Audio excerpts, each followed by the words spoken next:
Hey, welcome back. You're inside the Culture Divide Experiment, and I have here with me Brian and Kenny today, and they are partners in this Muay Thai practice, and they're going to tell, and it's, let me make sure I get it right, Stanley Combatives. I'm going to make sure I was about to say something completely different, but Stanley Combatives, and we've been here all morning, and this has been an amazing experience. We've talked to their coaches, we've talked to some of the students, but now we're talking to the partners, and I got to tell you, I saw some amazing stuff today. It's like kicks.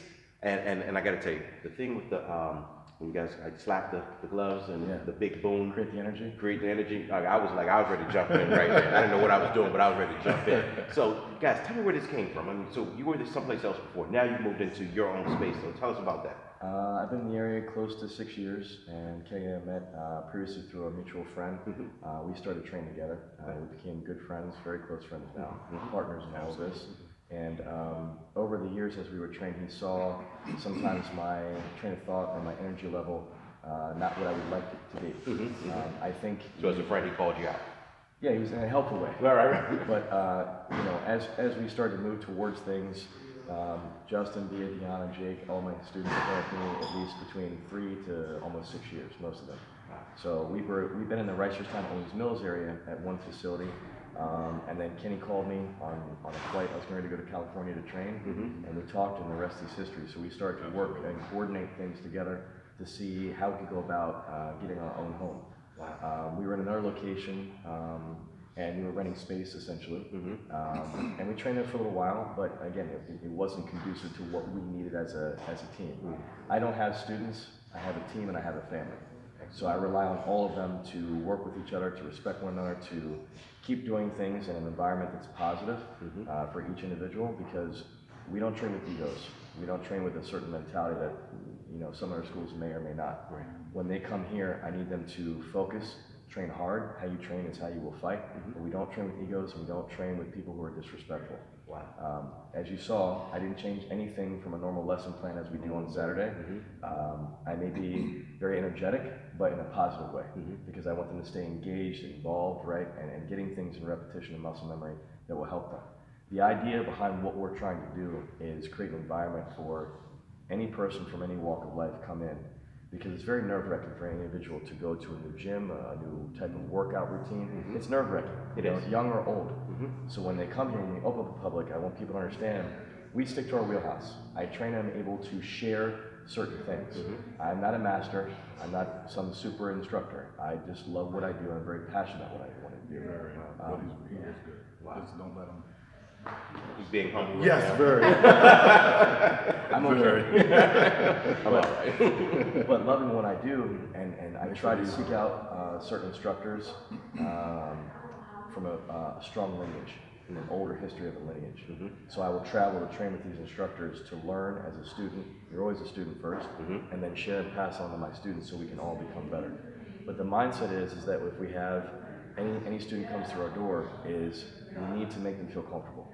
We need to understand what their goal and what they may need. We've had several students who've had a lot of bullying issues, you know, grades in school, things at home, things with family.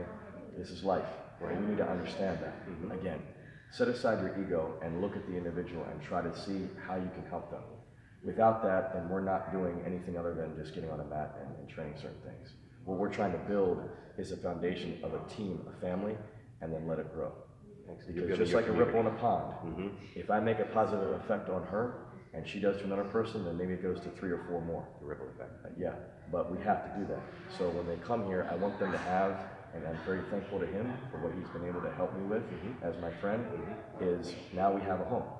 And when we open up to the public, I want to keep generating that, because we've done a lot of work with this campus right here at Stevenson, and the other campus, Green Spring. Janae was Vice President of Criminal Justice for a program, but she helped introduce us years ago to helping the student body. We never charged money. Any seminar or workshop we did for Stevenson was for free. And the past 2 that we've done have been a women's only self-defense workshop. Because sometimes there's things that we don't know from a person's background that emotionally they're not ready to share, or they're not ready to talk about. But you let them do that in their own time. But there are ways that we can help certain people. The main thing is you want to give them a sense of comfort and confidence. when they come in. Interesting. Then you figure out what their goal is. Maybe it's cardiovascular, maybe it's weight loss, maybe it's self-defense. I don't know, but that's your goal. But our team, our responsibility is to help you get there, but in the same mindset. If someone comes in, I've already told them, if they're disrespectful to you and you're a part of our team, thank you very much. You have to go. Because I don't want that negative energy affecting him, her, you, anyone. You want to come here and say, okay, I'm here with my teammate. I'm here with someone that I know, that I feel comfortable with, and I'm having fun. If you watch, and the footage will show itself, look around the room when they're training. The energy was positive. It was from start to finish, and that's what you need. Again, I'm not any master instructor. I love what I do, and the way that I think about it is, if we're friends, I had to think, how would we want to learn? How would we want to train? And how do we get there? So now we have our home, and I'm very proud of all of them. Excellent. And I get emotional sometimes, so I'm doing pretty well today. A little Dustin here. But I love what we have, and I only foresee many, many positive things for all of us moving forward together. My students have just competed, and that's a small part of it, right? But what we can see, especially with one student who was here today, I'm not going to name names, that student has been through an awful lot. An awful lot. Wow. And her family came to me, and now the grades, her mentality, everything is, where it should be. I want you to tell me a little bit more about that. So you mentioned the bullying earlier. Yeah. And then this is a new world we're in. Like Kenny and I went to Bishop McNamara together 20 some years ago. 2 years ago. But it's been some time. But I look at bullying was not the same then as it is now. Bullying is now a social media kind of frenzy now. There's cyberbullying. Cyberbullying. Yeah. It is like there is some in-person bullying because we've heard recently from some of the schools that are having some issues. I want to bring my child here because he's been bullied. Now you've already talked about the positive attitude that you have to bring to that. What's the thought process behind that when someone comes in?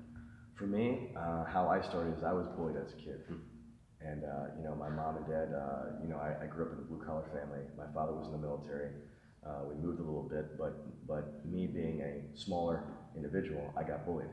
So now I have to think about the current state of our society and what they're experiencing in cyberbullying, in the verbal and physical part in school or after school or during their social activities, sports, whatever.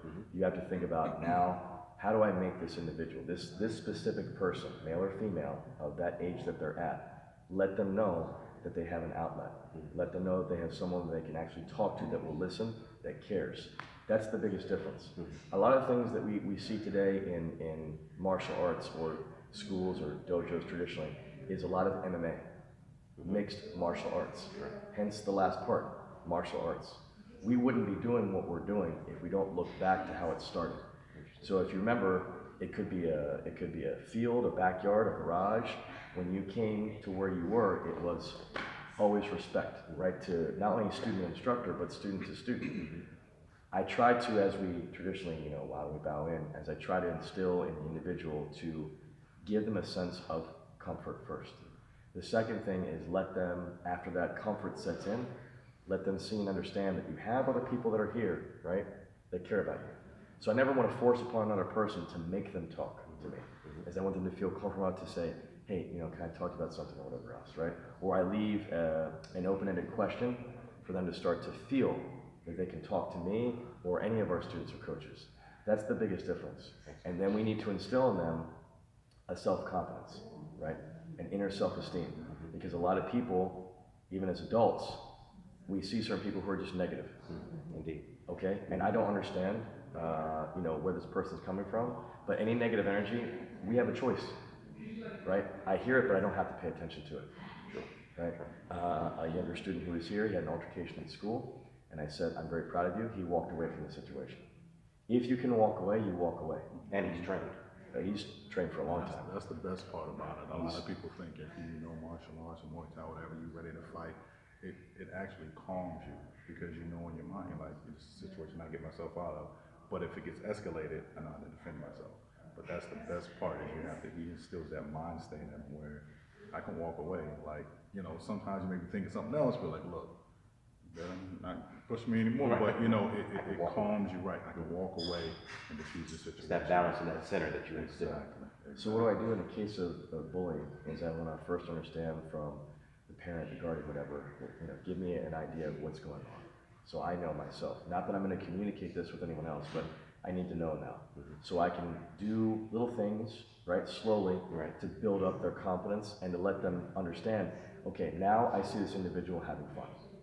Okay, now they're learning a certain skill set and repetition muscle memory. Great. Now we get closer to building from that foundation to build that individual up. Then they get to a certain point where they will start to talk. They will start to ask questions. They start to come to you to get better sense of how do I go about dealing with this issue or this problem. You know what I mean? Yes. So that's kind of like the mindset. And again, I don't have all the answers. All I can do is rely on myself, my teammates, to make sure that we help other people. It's not just about the training. It's about trying to help another person or individual feel like they have something. This is, to me, and I've asked them over the years, this is something very unique. We don't see this in a lot of schools anymore. You know, you come to a class, you know, it's marketed, it's promoted on social media, whatever. You come in, you take your 45-minute, hour-long class, whatever it is, and it's like, you know, maybe I've taken 8 classes and I don't even know your name. I see you, I may recognize you, but I'm not even speaking to these people. That's a class. For me, I don't want a class. I want to build a foundation of a team. Because it's not just one person. It takes many people to help others. And your team actually helped you build your studio here. Everything you see in our home, Kenny included, we put our time in to do everything. From hanging the bags to everything. Painting, putting the mats down, everything. Wow. They did everything. That's a family. Yes, sir. We see that as a family. And this kind of is the perfect segue into today, and we didn't plan this, but today is National Muay Thai Day. Yes, sir. Explain that to us. You know, I'm a layman, I don't know. For the sport of Muay Thai, it's called Muay Thai or Thai boxing, the art or science of 8 limbs or 8 weapons, and it's the national sport recognized by Thailand. Many, many years ago, in real battle and war, there was an individual, Nan or Khan Kanan Tam. He was a Thai warrior who had to fight for his freedom because he was caught by the Burmese. So essentially the king allowed him to fight for his freedom, and he won. So due to that, when he came back to Thailand, he was a real hero, you know, someone to recognize, right, as a proficiency of their skill set of what they're doing. So there's Krabi Kabong, there's Muay Brand, and then there's Muay Thai or Thai boxing. Krabi Kabong was the warrior art with weapons and empty hand. Then there became the 9 weapons of Muay Brand, and after Muay Brand, the 9 weapons became 8. So they took the empty hand of Muay Brand 9 and made a ring sport known as Muay Thai or Thai boxing, right, for 8 weapons. And in Thailand, they fight 4 rules, meaning clinch, elbows, kicks, you name it. In America, we have different, you know, organizations that have different rules and regulations. Sometimes there's elbows, sometimes there's not. It depends on the, you know, the organization. I'm very proud of what we started because almost 6 years ago now, actually in March, is our anniversary, believe it or not, when we started, that this recognizes us, thank you, sir, this recognizes us as a team, how far we've come from the very beginning. Wow. We started with 1 class, 1 day a week, right, inside a little room with 5 or 6 students. You've grown. And this is just the Saturday classes. This is just Saturday. This is, yeah. Wow. And I didn't change the lesson plan or what we're doing. I kept it exactly the same. And I thank you guys very much, but I wasn't changing anything. I told them this, we're gonna do exactly what we do. So this is a regular Saturday class. So. And I gotta say, I'm impressed just because I see the energy in here. And what you're talking about, just going to a class, and I'm used to seeing that. You go to a class for your 45 minutes and no one talks to each other. They're out.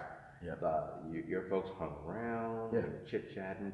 Matter of fact, some of your coaches have already said, hey, I've gained some big brothers now. So if something really goes down, I have some folks I can call on. So it's amazing to see the community that you built here. I don't say it's just me. It's all of us together that have built a strong foundation.